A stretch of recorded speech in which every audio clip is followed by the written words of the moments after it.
मार्तंड संत मत के उन्नायक महान समन्वयकारी संत उत्तर भारत की संत परंपरा की अनमोल करी विश्व विस्तृत युग पुरुष संत सदगुरु महर्षि मही परमहंस जी महाराज की ओजस्वी तेजस्वी युवा सन्यासी पूज्य जगन्नाथ बाबा वंचासीन हैं। हे बाबा, हमसे भक्तजन आपके ओजस्वी पीयूष वाणी पासु हैं पूज्य जगन्नाथ बाबा। एक बार जोरदार स्वरों में हम सभी सदगुरु महाराज की जय बोले। श्री सदगुरु महाराज की जय।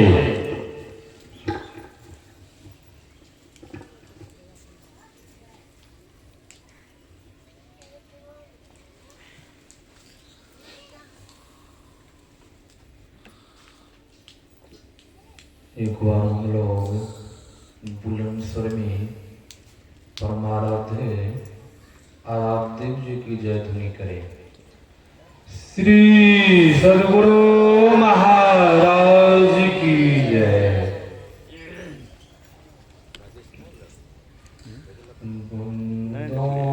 गुरुपद कंज कृपा सिंधु नररूप हरि महामोहतम कुंज वचन रवि कर मंगल मूर्ति सदगुरु मिलवे सर्वाधार मंगलमय मंगल करुण विनवो बारंबार। निराज में कुछ नहीं जो कुछ है प्रभु तो तेरा तुझको सौंपता क्या लागत प्रभु मोर। श्री सदगुरु महाराज की जय। परमाराध्य आराध्य जी की श्री जुगल चरणों में कोटि सह नमन। मंच पर मंचासीन पूज्यपाद आचार्य स्वामी श्री पूर्ण चेतन जी महाराज की श्री जुगल चरणों में कोटि सह नमन। मंच पर मंचासीन पूज्य स्वामी विनय सागर जी महाराज, पूज्य स्वामी हमारे साहब जी, शिक्षक राजेंद्र बाबू, सत्संग उपस्थित धर्म प्रेमी माताओं एवं बहनों, सबों को मेरा हार्दिक हार्दिक नमन है। अभी हम लोग संत भगवंत के विचार और श्रोता और वक्ताओं के बीच में जो श्री रामचरितमानस से पाठ हुआ है, आज का प्रतिपाद विषय है गुरु की महत्ता। गुरु की क्या महिमा है। संत महापुरुष ने कहा है, जो मानव गुरु नहीं बनाया है, जो गुरु बनाया है। बहुतों के मन में होता है कि वो तो गुरु सत्संगी है, गुरु बनाया है, मैं तो गुरु नहीं बनाया हूं। जो कोई गुरु बनाया है उनको मन में होता है वो तो हमसे सुखी वही है, उनको कोई दुख कष्ट नहीं होता है उनके परिवार में। बहुत ऐसे कामना लेकर के मेरे पास आते भी हैं और बहुतों के बड़े बड़े घर में जाता हूं, सेठ साहूकार के घर में, उनके पुत्री से मैं कोई कोई पूछ देता हूं, क्या बेटा तुम दीक्षा ली है? तो वह पुत्री कहती है, महाराज अभी मैं दीक्षा नहीं ली। क्यों नहीं दीक्षा लिया बेटा? महाराज जब शादी होगी तब मैं दीक्षा लूंगी। संतों ने कहा इस शरीर का कोई पता नहीं, कब किसकी मृत्यु हो जाएगी कोई बता नहीं सकता। लाभ ये है जो कोई दीक्षा लेकर के शरीर छोड़ते हैं, जो कहीं नहीं लेकर के शरीर छोड़ते हैं, जो दीक्षा लेकर के शरीर छोड़ते हैं तो लाभ ये है, संत कबीर साहब कहने की कृपा की है, भक्ति विज विनसे नहीं, जो जुग जाए अनंत ऊंच नीच घर जन्म ले तो वो संत के संत। कबीर साहब ने कहा भक्ति का बीज विनाश नहीं होता है, उनका क्षय नहीं होता है। जो थोड़ो बहुत भक्ति किया है, शरीर छूट गया तो उनको शरीर मिलेगा मानवों का। पर महाराज आराध्य जी भी अपने प्रवचन में कहने की बात की, जो मानवों गुरु बना करके ध्यान पूजा करते हैं, सत्संग करते हैं, शरीर छूट गया तो पुनः उनको मनुष्य का शरीर मिलेगा। पर हमारा गुरु महाराज जी का है और कबीर साहब जी का है, गुरु बनाने का यही लाभ है। और जब आप उपनिषद ग्रंथ के तरफ जब आगे बढ़ेंगे, हम लोग वैदिक धर्म के भारतवासी, हम लोगों का लक्ष्य क्या है, भारत का अर्थ क्या होता है? हम लोग तो भारतवासी हैं, इस अर्थ को हम आप नहीं समझते हैं। भारत का अर्थ क्या होता है? भारत का अर्थ होता है प्रकाश, ज्ञान, और रथ का अर्थ होता है लगनशील। जो ज्ञान में लगनशील है वही भारतवासी है। आज हम लोग नास्तिक बनते जा रहे हैं, अपनी संस्कृति को भूलते जा रहे हैं, क्या परंपराएं हैं उनको भूलते जा रहे हैं। हम लोगों के परंपरा में रामायण है कि वैदिक धर्म के ग्रंथ मुख्य ग्रंथ रामायण है। हम लोग रामायण को पढ़ते हैं। भगवान राम ने शिक्षा दी है, क्या शिक्षा दी है? हम लोग बराबर पढ़ते हैं, भूल गए इस पंक्ति को। प्रातः काल उठ के रघुनाथ मात पिता गुरु नावहि माथा। भगवान श्री राम इस संसार में मानव के रूप में आए। हम लोगों को शिक्षा दी गई है, शिक्षा दी है कि हम लोगों को क्या करना चाहिए। भगवान राम ने दिखला दिया हम लोगों को।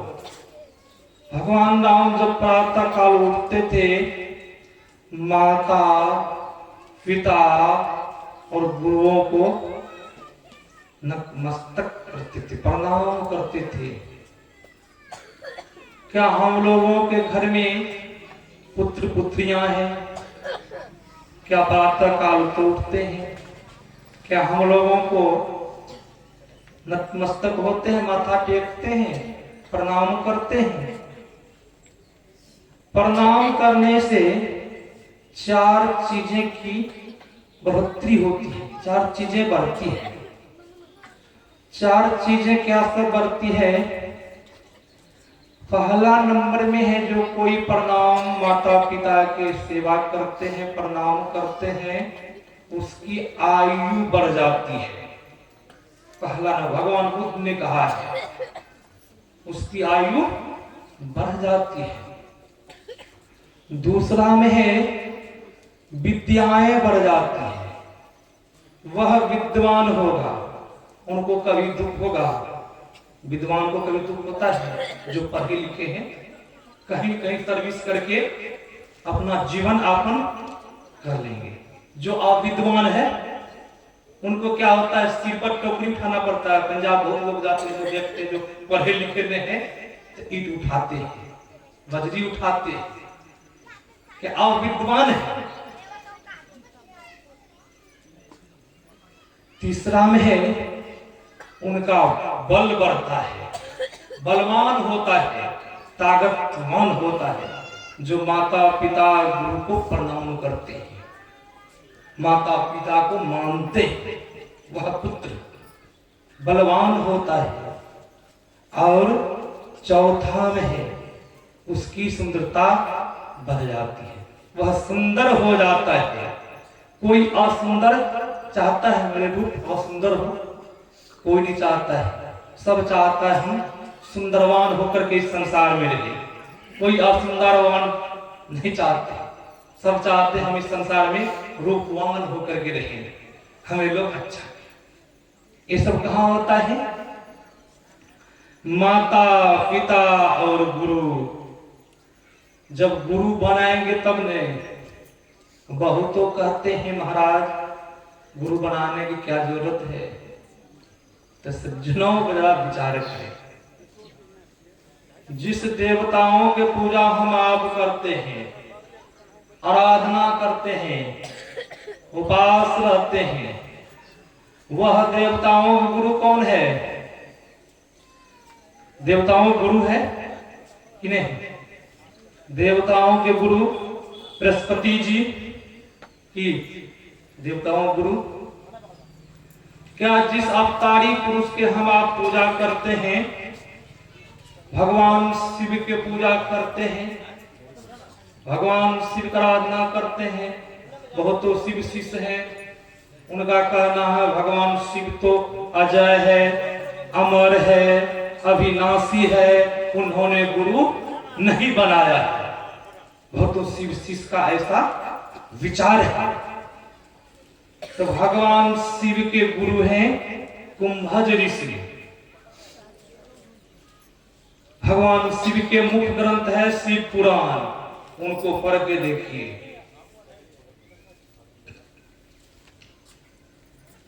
संत महापुरुष जो भी भगवान श्री राम आए, उनके गुरु कौन है? उनके कुल गुरु वशिष्ठ जी और विश्वामित्र। भगवान श्री कृष्ण आए, उन्होंने भी गुरु बनाया।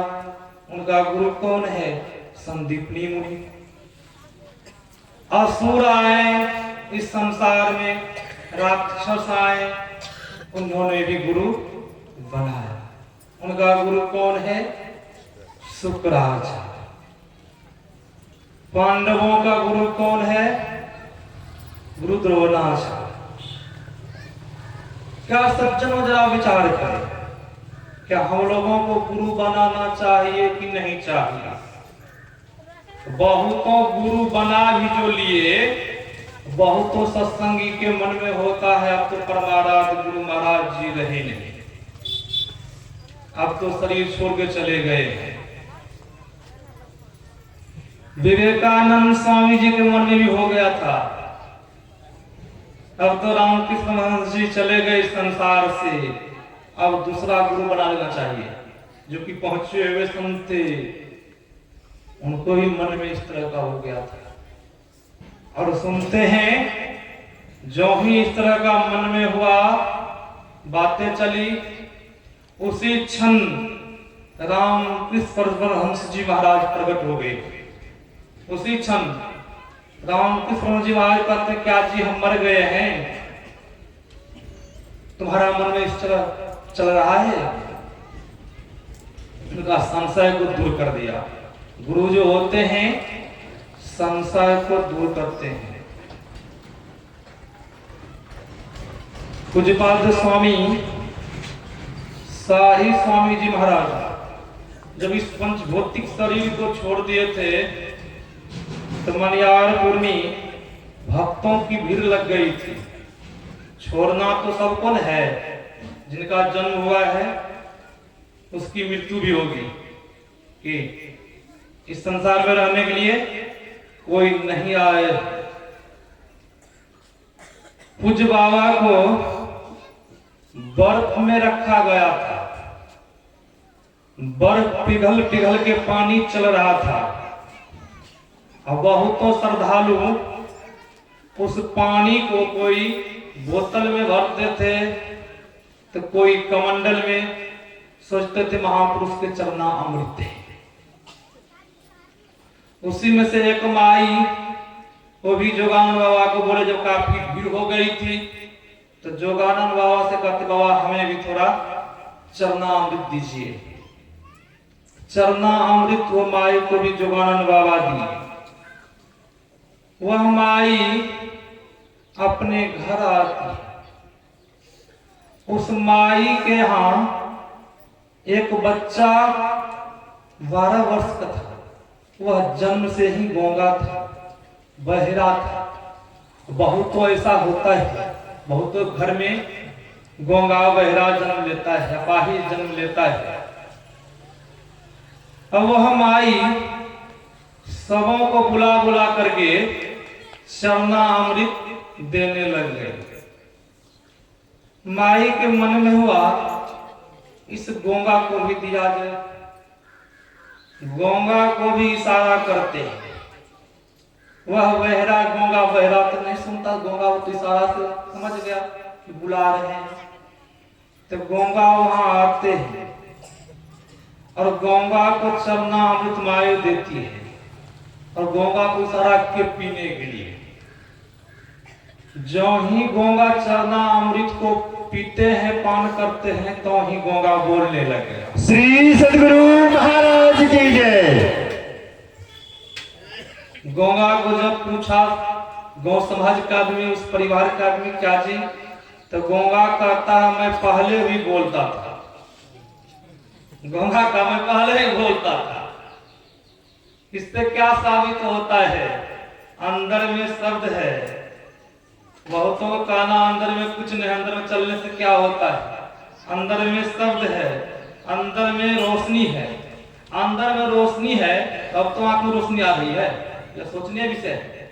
अंदर में है सब कुछ, तब ना आंख में रोशनी आ गई है। जब अंदर में रोशनी नहीं होती तो आंख में रोशनी नहीं आती। तो संत महापुरुष कहते हैं, जीवन में गुरु बनाना चाहिए। भगवान शिव, भगवान राम सबों ने गुरु बनाया। अब बहुतों पूजा पाठ करते हैं और गुरु नहीं बनाते हैं, अगरबत्ती घुमाते हैं। उनको कहिए ना, एक बार मैंने रोपर जिला गया था, मेरे साथ में विनय सागर जी महाराज भी थे। जिनके पास मैंने गया था वह तो नहीं मिला, एक माताएं मिले। वह मुझे, बैठा बाबा बैठिए, मैं उनको फोन करता हूं, उन्हें कीजिए फोन। तो मैंने उस माई से पूछ दी, क्या माई आप दीक्षा लिए हैं? तो वह माई कहती है, महाराज मैं दीक्षा नहीं ली हूं और मैं संतोषी माता की पूजा पर आराधना करती हूं, मैं गुरु नहीं बनाई। मैंने कहा, क्या आपका कल्याण हो जाएगा गुरु नहीं बनाए हैं? वह माई मुझसे कहती है, जो संतोषी माँ है वही मैं भी हूं। मैं पूजा पाठ करती हूँ। अब देखिए ऐसा भी सब आदमी सब है। क्या कभी कल्याण होने वाला है? रामायण को जब पढ़ेंगे, बिनु गुरु भव निधि तरई न कोई, ज्यों विरंची शंकर सम होई। गोस्वामी जी महाराज कहते हैं, कोई पूजा पाठ करते करते भगवान शंकर के समान हो जाए, पूजा पाठ करते करते अपने तपस्या से सृष्टि कर ले, संसार को बना ले, उस परमात्मा को वह सज्जन नहीं जान सकता है। गोस्वामी जी महाराज कह रहे हैं, आप उस ब्रह्मा के समान तपस्या करके आप बन जाएंगे, फिर भी आप उस परमात्मा को आप नहीं जान सकते। आप देख लीजिए, भव निधि तरैन को जो विरंची शंकर समझो। इससे क्या साबित होता? गुरु जो होते हैं रक्षा करते हैं। गुरु अपना गुण शिष्य में बसा देते हैं और धीरे धीरे शिष्य भी गुरु बन जाता है। जिस तरह आम के वृक्ष लगाते हैं, आम के वृक्ष को देखते हैं, आम संपूर्ण गुण फल में बसा देता है। फल को वह क्षमताएं, वह शक्ति आ जाती है कि दूसरा वृक्ष वह पैदा कर सकता है। किन्हें कर सकता है? फल भी खा लेते हैं। जब गुठली को लगा देते हैं, वृक्ष भी हो जाता है, तो उसमें शक्ति तो हो गई ना। किनके प्रभाव से? वृक्ष ने क्या किया, अपना संपूर्ण शक्ति उस फल में लगा दिया।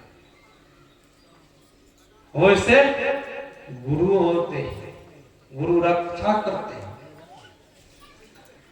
एक महात्मा जी थे, उनके साथ में एक भोला वाला शिष्य रहता था, आज्ञाकारी शिष्य था।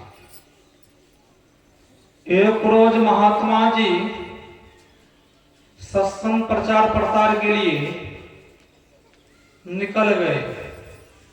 अभी तो कल चलिए, अभी गाड़ी चल रही है। उस समय में गाड़ी घोड़ा कुछ नहीं चलती। उस समय में कहीं जाना होता था तो पैदल चलना पड़ता था। कि अभी तो सुख सुविधाएं हैं, लोग गाड़ी से चलते हैं, टेम्पू चलती है, बस चलती है, उसमें बैठ जाते हैं, बरमनकी पहुंच जाते हैं, पूर्णिया पहुंच जाते हैं। पहले आदमी को सोचना पड़ता था जाने के लिए। तो वह महात्मा जी प्रचार प्रसार के लिए निकले। पैदल चलते चलते शाम हो गई। वह महात्मा जी शिष्य से कहता है, देखो पुत्र, शाम हो गई है, रात्रि हो गई है, इस रात्रि में चलना उचित नहीं है, कहीं रह जाओ। वह शिष्य और महात्मा एक वृक्ष के निकट रह जाते हैं। महात्मा जी कहते हैं शिष्य से, देखो पुत्र, मैं सोता हूं, तुम पहरा करो। खाको जंगल है, बाघ हरिण है, सर्प है, तुम पहरा करो, मैं सोता हूं। महात्मा जी सो गए, शिष्य पहरा कर रहे हैं। जब महात्मा जी की नींद टूटती, आंखें खुलती है, तब महात्मा जी कहते हैं, देखो पुत्र, अब तुम सो जाओ, मैं पहरा करता हूं। अब शिष्य सो जाता है और महात्मा जी पहरा कर रहे हैं। रात्रि में होता क्या है, एक बहुत बड़ा विशाल सर्प अजगर उधर से आ रहा था। जहां पर उनका शिष्य सोया था उधर ही आ रहा है। तो महात्मा जी उस अजगर से पूछते हैं, तुम इधर कहाँ आ रहे हो? तो वह अजगर जवाब देता है, मैं आपका शिष्य को मैं डसूंगा, उनका मैं खून पीऊंगा। महात्मा जी ने कहा, ऐसा नहीं हो सकता है, वह तो मेरा शिष्य है, मैं ऐसा होने के लिए नहीं दूंगा। तो अजगर कहता, मैं तो खून पीऊंगा। तो महात्मा जी ने कहा, तुम क्यों खून पियोगे? तो अजगर कहता है, पहले जन्म में भी ये मेरा खून पिया था। पहले ये अजगर था, मैं मनुष्य था, ये मेरा खून पिया था, इसीलिए इस जन्म में मैं इनका खून पीऊंगा। जिस तरह भी हम लोग स्वाद के चक्कर में, जीविया के चक्कर में जो नहीं खाना चाहिए वह भी खाते हैं न। मीट मछली, अंडा, शराब, जीवों की हत्या करते हैं। उपनिषद ग्रंथ को जब पढ़ेंगे, जीवों की हत्या बिना मांस प्राप्त नहीं होता है। जीवों की हिंसा स्वर्ग प्राप्ति में बाधक है कि उपनिषदों में, ग्रंथों में बाधक का मतलब समझ रहे हैं न? कोई काम में विघ्न पड़ जाना, वही है बाधक। की जो मीट मछलियां, अंडा, शराब खाते हैं वह आदमी स्वर्ग कदाचित नहीं जा सकता है। उपनिषदकार कह रहे हैं, प्राचीन ऋषि कह रहे हैं, मानवों को मांस भक्षण कदाचित नहीं करना चाहिए। कि करना चाहिए। अब वहां सर्प का रहा है, कई जन्म से ये चलते आ रहा है। कई जन्म से ये सर्प बनता है तो हम मानव बनते हैं, जब हम मानव बनते हैं तो ये सर्प बनता है। मैं तो इनका खून पीऊंगा ही पीऊंगा। महात्मा जी ने कहा, ऐसा नहीं हो सकता है, तुझे पुण्य चाहिए, मैं खून दे रहा हूं, तुम वहीं रुको। तो महात्मा जी को बात वह अजगर मान लिया, वहीं रुक गया। वो साहस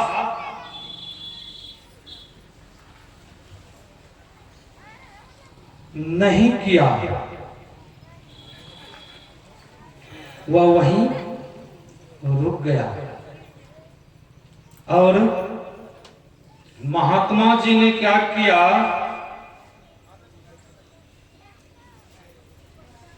चाकू निकाला और शिष्य के शरीर पर बैठ गया और सीने में चाकू मार दिया। बगल बीच में नहीं मारा, बीच में मारेंगे घंटे बच जाएगी, मर जाएगा शिष्य को नहीं बचाना है। बगल में मारा, रक्त निकला, एक कटोरी में रक्त लिया और सर्प को दे दिया। सर्प पी लिया, शिष्य के भी आंखें खुल गई। शिष्य भी एक कहानी दृश्य देख रहे थे। शिष्य कुछ नहीं बोलता। जब वह अजगर खून पी लिया और अजगर वहां से लौट गया, तब शिष्य पूछते हैं, गुरुजी आपने जो मुझे चाकू सीना में मारे, इसका कारण क्या था? गुरुजी ने कहा, आज तुम्हारी मृत्यु थी, मैं मृत्यु से तुझे बचा दिया। गुरुजी ने कहा, आज तुम्हारी मृत्यु थी, मृत्यु से मैंने तुम्हें बचा दिया। तो हजूर कारण क्या था? तो गुरुजी ने कहा तुम्हारा ये परंपरा से चलते आ रहा है, आज से नहीं, ये परंपरा से चलते आ रहा है। और तुम जब मानव बनते हो तो यह सर्प होता था, और जब यह सर्प मानव बनता था तो तुम सर्प बनता था। मैं आज इस योनि से तुम्हें मुक्त कर दिया, तुम अब कभी सर्प नहीं बनोगे और मानव ही मानव बनोगे। सदगुरु महाराज की जय। इसने कहा, गुरु की तरफ में गया तब ने आज बहुतों बता रहे महाराज मैं गुरु का हेल बनाएंगे, तो नहीं गुरु बनाएंगे तो तुम आपका कल्याण होगा, नहीं कल्याण होगा। तो गुरु बनाना चाहिए, माता पिता का उत्तरदायी बनता है पुत्र को लायक बनाना। बहुतों के माता पिता है, अरे महाराज अभी दीक्षा नहीं लेंगे, अभी दीक्षा के लायक नहीं हुआ।